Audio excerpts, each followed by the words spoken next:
In this video, I'm going to show you how you can easily delete a message on Messages application on your iPhone.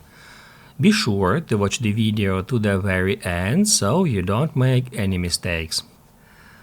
Let's get started, and first off, open up Messages app and then enter some conversation.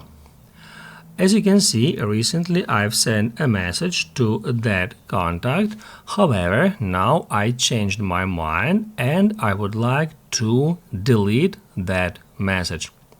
If you would like to delete a message, all you have to do is just long press on that message, then tap at More, then tap at Trash icon. It says that this message will be deleted from all of your devices. To continue, tap at Delete Message.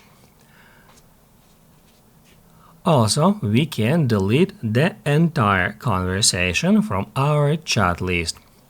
To do that, all you have to do is just find a conversation you would like to delete, then swipe to the left to show up that options, and then to remove the entire conversation, all we have to do is just tap at Trash icon.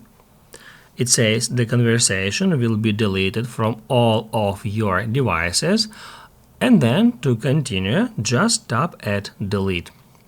If this video helped you out, don't forget to hit the like button.